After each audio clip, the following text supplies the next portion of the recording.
ఏంటండి ఇలా బయట తిరుగుతున్నారు? ఏముందేవి, ఏవేవో ఆలోచనలు వస్తున్నాయి. ఆలోచనల వల్ల ఏదైనా ఉపయోగం అంటూ ఉండాలి. అలాంటిది ఏదైనా ఉంటే నాకు చెప్పండి. ఉపయోగపడేదే ఆలోచిస్తున్నాను. అమ్మాయి పెళ్లి గురించి. దాందే ఉంది. పెళ్లి కొడుకులకి ఏం కరువు లేదుగా. ఎవరికివ్వాలో మనం నిర్ణయించుకోవాలి. సంబంధాలు లేవని కాదు, చాలా ఉంటాయి. అది తేల్చుకోవాల్సింది మనమే కదా. మనం అనుకున్నంత మాత్రాన పనులన్నీ జరుగుతాయా? అసలు నిర్ణయం తీసుకోవాల్సింది అమ్మాయి కదా. తన పెళ్లి సంగతి ఎప్పుడు తీసుకొచ్చినా అమ్మాయి ఏమో ఇప్పట్లో వద్దంటుంది. దానికి మనమేం చేయగలం? మనమే తొందర పెట్టాలండి. ఆడపిల్ల పెళ్లి చెయ్యాలంటే మనమే ఒక మంచి సంబంధాన్ని చూసి తన్నొప్పించాలి. మేం తెచ్చిన సంబంధాన్ని చేసుకుంటావా లేదా అని అడగాలి. అంతేకాదు, ఆడపిల్లలందరూ తండ్రి మాట వినేటట్టయితే వాళ్ల పెళ్లిళ్లు జరగడం ఎంతసేపు అంటారు?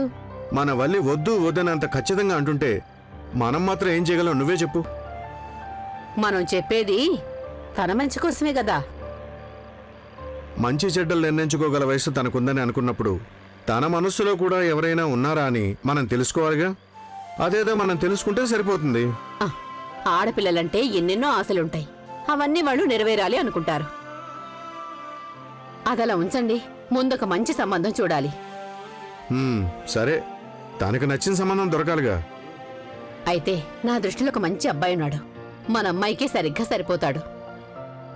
ఎవరు అబ్బాయి దేవి? మన అమ్మాయి స్కూల్లోనే టీచర్గా ఉన్నాడు. అతని పేరు హరి. తనొక్కడే కొడుకండి. హరి. ఆ అబ్బాయి గురించి కనుక్కున్నాను. చాలా మంచి కుర్రాడని నా నమ్మకం. చూడ్డానికి బాగున్నాడు. స్వభావం కూడా మంచిదే. చదువు, ఉద్యోగం అన్నీ ఉన్నాయి. వల్లికి సరిగ్గా సరిపోతాడు. కుటుంబంలో వేరే బాధ్యతలు ఏమీ లేవు. అలాగే ఇంట్లో ఎటువంటి బాధలు లేవు. ఒక తల్లి మాత్రమే ఉంది.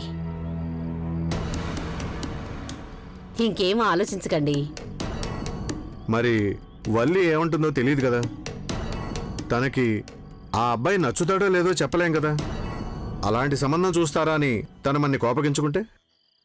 అభ్యంతరం చెప్పడానికి ఏమీ లేదు. అంటే తనకు అన్ని విధాలా సరిపోతాడనిపిస్తోంది. చాలా మంచి సంబంధం. సరే, మనకి అదే కావాలి. అయినా సరే కనీసం తనతో ఒకసారైనా మాట్లాడక తప్పదుగా. అలాగేనండి.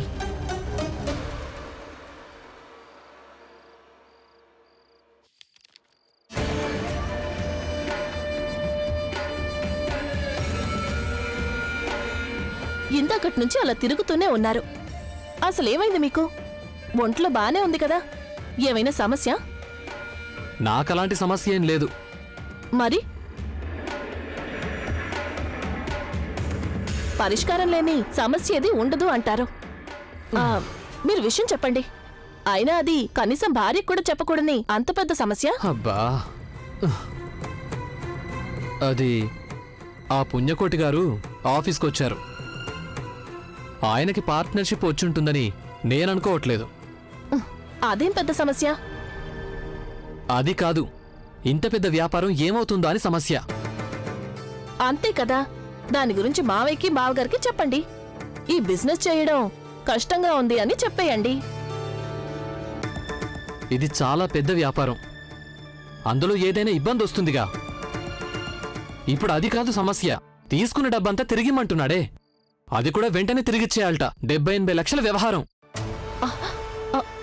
అయ్యయ్యో, దీనంతటికీ అన్నయ్యే కారణం. అదేంటి? బావగారేం చేశారు? మన స్కూల్లో ఒక టీచర్ ఉంది. ఆవిడ పేరు వల్లీనో ఏదో. టీచర్కి దీనికి ఏంటి సంబంధం? పుణ్యకోటి గారికి ఆ టీచర్కి మధ్య ఏదో ఒక పెద్ద గొడవ జరిగిందట. ఇక టీచర్ని అరెస్ట్ చేశారు. అప్పుడు మన దేవాగారు నేరుగా స్టేషన్కి వెళ్ళి పుణ్యకోటితో దెబ్బలాడి ఆ టీచర్ని విడిపించుకొని తీసుకొచ్చారు. దీంతో పుణ్యకోటి నా మీద కోపడుతున్నాడు. అనవసరంగా బావగారు ఆ టీచర్ గొడవలో తల దూర్చినట్టున్నారు. దానివల్ల ఇప్పుడు నష్టం ఎవరికి జరిగింది? మనకే కదా. ఇదేవి అంత చిన్న విషయం కాదండి. ఊరి వాళ్ళందరి ముందు పరోపకారి అని పేరు తెచ్చుకోవచ్చు, కానీ దానివల్ల మనకి నష్టం జరగకూడదు. మీకు ఆ పుణ్యకోటికి మధ్య ఉన్న సంబంధాలు చెడగొట్టాలనుకోవడం మంచిది కాదు. బావగారు ఇలా చేయడం ఏమీ బాలేదు. మీరు ముందు వెళ్ళి ఆయనతో మాట్లాడండి.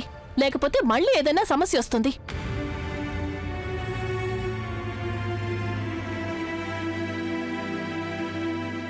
అసలు మీరు దీని గురించి ఎందుకు ఇంతగా ఆలోచిస్తున్నారు? మావి గారు కాదుగా, మీ అన్నయ్య కదా, మీకంటే వయసులో కొంచెం పెద్దవారు.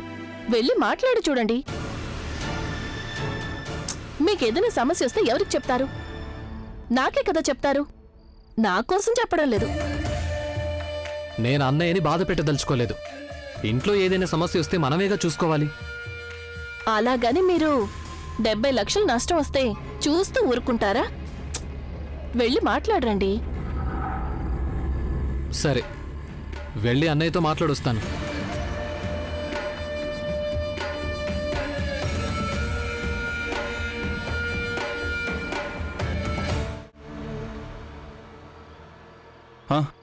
ఏంటి ఈ టైంలో వచ్చావు?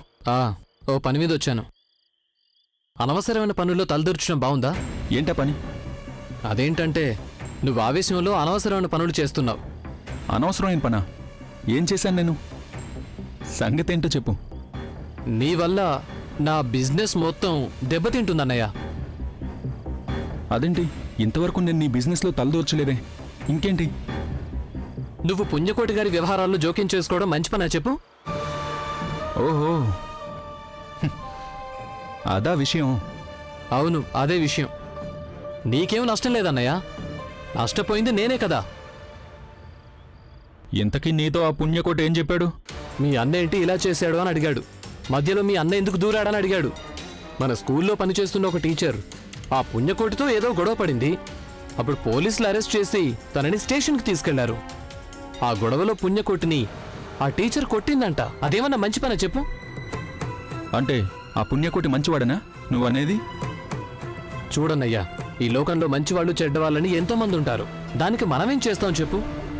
పుణ్యకోటికి నాకు మధ్య బిజినెస్లో ఎన్నో లావాదేవీలున్నాయి. వాటన్నింటిలోనూ తేడాలు వచ్చాయి. ఇప్పుడు కొన్ని రియల్ ఎస్టేట్ ప్రాజెక్టుల్లో ఆయన నా పార్ట్నర్గా ఉన్నారు. దానిలో లొసుగుల గురించి నీకేం తెలుసు చెప్పు? ఆ పుణ్యకోటి నాకెంత ముఖ్యమైనవాడో నీకు తెలియదన్నయ్యా.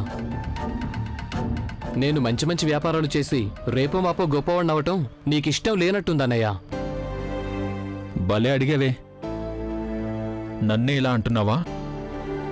నువ్వు కాలేజీలో ఉన్నప్పుడు పక్కనున్న వాళ్లతో అటు ఇటు తిరుగుతున్నప్పుడు సరేలే. ఎరా, అప్పుడు నిన్ను బిజినెస్ చేయమని సలహా ఇచ్చింది నేనే కదా. అది మర్చిపోయావా? ఇంట్లో వాళ్ళు వద్దు వద్దని చెప్తున్నా నువ్వు బిజినెస్ చేస్తానంటే దగ్గరుండి చేయించింది నేనేగా. నువ్వెలాగో వ్యాపారం చేస్తున్నావని ఇంటిని పొలాన్ని అదే నా జీవితం అనుకుని బతికాను. అలాగే ఉండాలనుకున్నాను. నువ్వు బాగా స్థిరపడి వ్యాపారంలో ఎదగాలని కోరుకున్నవాడిని నేను. అలాంటిది నన్నే నువ్వు నీ ఎదుగుదలకు నేను అడ్డుపడుతున్నా అంటున్నావు, అంతేగా? పాతవన్నీ మాట్లాడుకుంటే ఇప్పుడు ప్రయోజనమేం లేదన్నయ్యా. నేను వర్తమానంలో జీవించాలనుకుంటున్నాను. ఏదో ఒక రోజు బోలెడంత సంపాదిస్తాను. పుణ్యకోట్లాగే నేను సంపాదిస్తాను. ఆయనలాగే నేను ఎదగాలంటే సపోర్ట్ కావాలి కదా. వాడి గురించి ఎవడికి తెలీదు? ఏ ఎండకా గొడుగు పట్టేవాడు నీకు తెలుసుగా. నేను నాన్న నీకెన్నోసార్లు చెప్పాం వాడితో అసలు పార్ట్నర్షిప్ వద్దు అని, అవునా?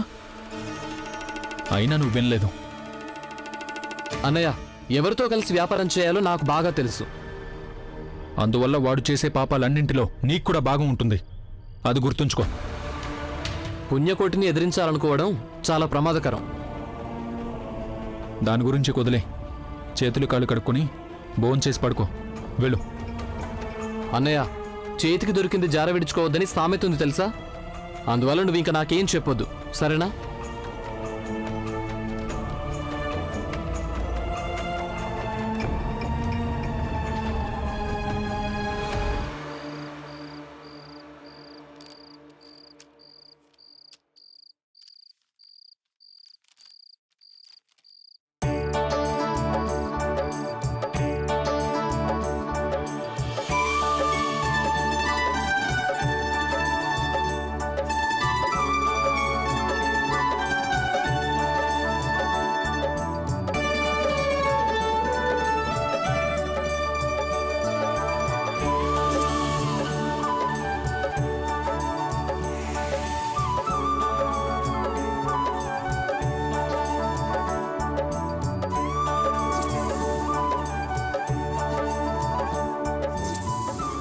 శ్రమ పడకుండా జీవితంలో ఏది సాధించలేం. జీవితానికి ఒక అర్థం ఉండాలి కదా టీచర్.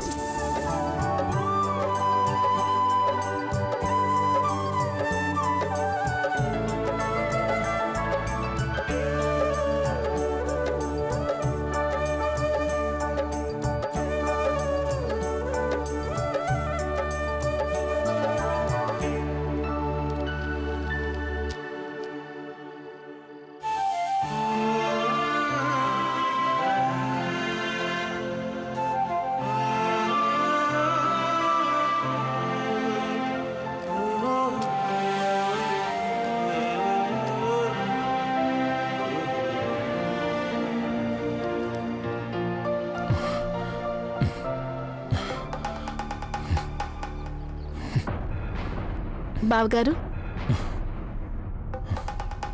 ఏంటర్చనా? నేను మీకు సారీ చెప్పడానికి వచ్చాను. సారీయా? ఎందుకు? ఇప్పుడు నువ్వు అంత పెద్ద తప్పేం చేసావని? నేను చేయకపోయినా మా ఆయన చేశారు కదా. ఆయన చేసిన పనికి ఇప్పుడు నేను చెప్తున్నాను. తనేం చేశాడు? మా ఆయన నిన్న రాత్రి మీతో ఏదో తప్పుగా మాట్లాడారు అని నాకు తెలిసింది. ఆ విషయం గురించి తెలిసి నేను ఈరోజు ఆయనకి బాగా చివాట్లు పెట్టాను. అతనిలాంటి దుర్మార్గుడి కోసం సొంత అన్నయ్యతో గొడవ పడ్డమనేది కరెక్ట్ కాదని చెప్పాను. అసలు ఆ పుణ్యకోటితో చేతులు కలపొద్దు అని నేను ఆయనకి చాలాసార్లు చెప్పాను. వినిపించుకోలేదు. ఏదేమైనా సరే మీరు చాలా మంచి పని చేశారు. మన స్కూల్లో పనిచేసే టీచర్ కదా, తనకేమైనా సమస్య వస్తే మనమే కదా సహాయం చెయ్యాలి. ఆయన దీని గురించి అంతగా ఆలోచించలేదు. ఎప్పుడు చూసినా డబ్బు డబ్బు అంటారు, వేరే ఏ ఆలోచన ఉండదు. అందువల్లే ఆయన మీ మనసు నొప్పించేలా మాట్లాడారు. ఆయన మాటల్ని తప్పుగా అనుకోకండి. అర్చన, మేమిద్దరం అన్నదమ్ములం. కొన్ని పనుల్లో మా ఇద్దరికి అభిప్రాయ భేదాలు వస్తూనే ఉంటాయి. అంత మాత్రాన మా ఇద్దరి మధ్య ఉన్న రక్త సంబంధం తెగిపోదుగా. ఏది ఏవైనా ఆయన మీతో అలా మాట్లాడి ఉండాల్సింది కాదు. అందుకే నేను క్షమాపణ అడుగుతున్నాను. నీకు మా తమ్ముడు భర్త అయ్యి కేవలం 2 సంవత్సరాలే అవుతుంది. కానీ మేమిద్దరం 25 ఏళ్లుగా అన్నదమ్ములుగా ఉంటున్నాం. అర్థమైందా?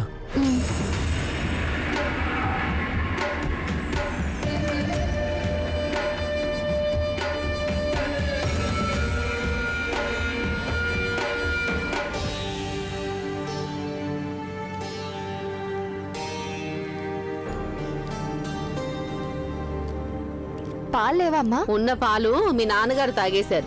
అందుకే నేను నీకోసం డికాషన్ తీసుకొచ్చాను. మరేం పర్వాలేదులే అమ్మా, నేను ఇదే తాగేస్తాను.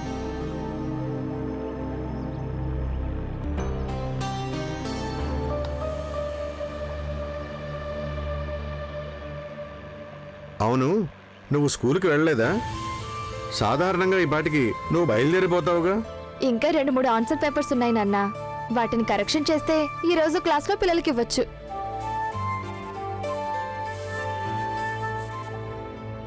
ఏంటి రోజు లీవా? లేదు, నీకా డౌట్ ఎందుకు వచ్చింది? లేకపోతే ఈ పాటికి మీరు ఎప్పుడో ఆఫీస్కి వెళ్ళిపోయి ఉండేవారు కదా. ఏంటంటే నీతో ఒక సంగతి మాట్లాడి వెళ్ళిపోతాను. ఆ, ఏంటి నాన్న? అది నీ పెళ్లి గురించేనమ్మా. అమ్మ నీకోసం మంచి సంబంధం చూసింది. ఆ విషయమే నీతో డిస్కస్ చేయాలనుకుంటున్నాను. అది విషయం. అమ్మ ఎవరిని చూపిస్తే నేను వాళ్ళనే పెళ్లి చేసుకోవాలి, అవునా? పెళ్లి విషయానికొస్తే నాకు తెలిసిందంతేనమ్మా. ఇప్పుడైనా నువ్వు మా మాట వినాల్సిందే. నా మొహం చూస్తారేంటి? విషయం ఏంటో చెప్పండి. అంతగా చెప్పడానికి ఏముంది? ఈ పక్కనేగా. ఈ పక్కనే అంటే? ఇక్కడేనమ్మా, నువ్వు పనిచేసే స్కూల్లోనే.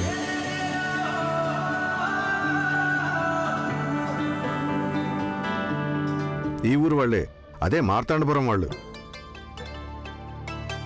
నీకు తెలిసిన వాళ్లే. నీతో పాటు స్కూల్లో పనిచేస్తున్న హరి మాస్టర్ వల్లి. అమ్మే మాట్లాడమని చెప్పింది. తనకు అబ్బాయి నచ్చాడు. ఆలోచించి చూస్తే అన్ని విధాలా మంచి సంబంధం అని నాకు కూడా అనిపించింది. నీ అభిప్రాయం ఏంటి? నువ్వు నీ అభిప్రాయం చెప్తే మేము వాళ్ళ ఇంటికి మాట్లాడడానికి వెళ్తాం. ఇంతకీ ఇది ఎవరి ఆలోచన నాన్న? అమ్మదే అయ్యుంటుంది. చూడమ్మా, ఒకటిగా కలిసి ఉద్యోగం చేస్తున్నాం తప్ప మాకు అటువంటి ఆలోచన అసలేమీ లేదు. మీ మధ్య అలాంటిదేదో ఉందని మేము కూడా అనలేదు కదా. ఆయన గురించి నేనెప్పుడూ అలా ఆలోచించలేదు నాన్న. ఇంతవరకు కాకపోతే ఇప్పుడు ఆలోచించు.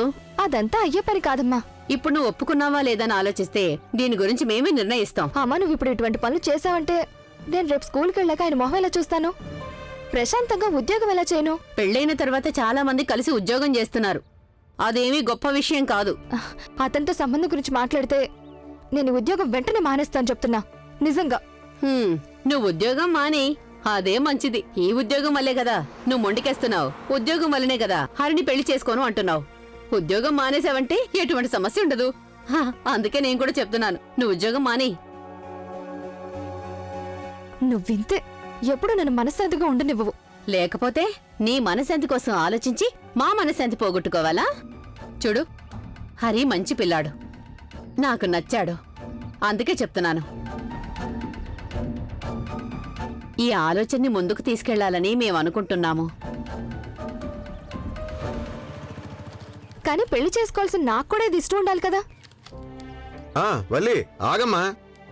ఛ, నువ్వు ఎప్పుడు ఏం మాట్లాడినా ప్రశాంతంగా మాట్లాడి ఒప్పించే దారి వెతకో. ఛ, ఎప్పుడు ఇంతే, పని జరగదు.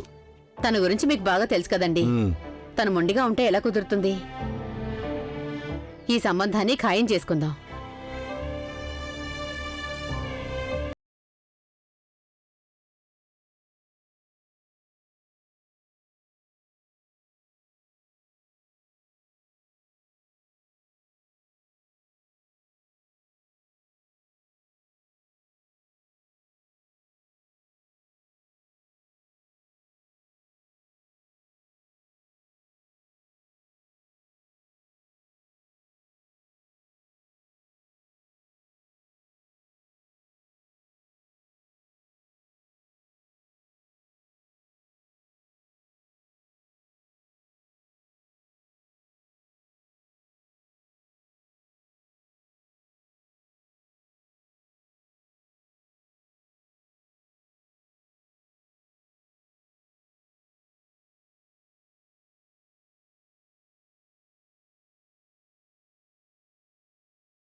ఏంటి కన్నా?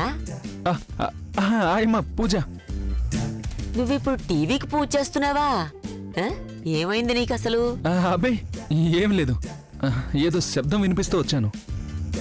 ఆయమ్మ, ఇలా తలుపులు తీసి వదిలేస్తే లోపలికి దొంగలు ఎవరన్నా వస్తారు. దొంగలొస్తారా నువ్వు? ఏదో ఒకరోజు వచ్చిన ఆ దొంగను స్వయంగా నేనే పట్టుకుంటాను. అవును, మరి దొంగను పట్టుకోవడానికి ఇంతకుముందు నువ్వు పోలీసు ఉద్యోగం చేసావు కదా. ఈ దొంగను పట్టుకోవడానికి పోలీస్ అవ్వాల్సిన అవసరం నాకు లేదులే.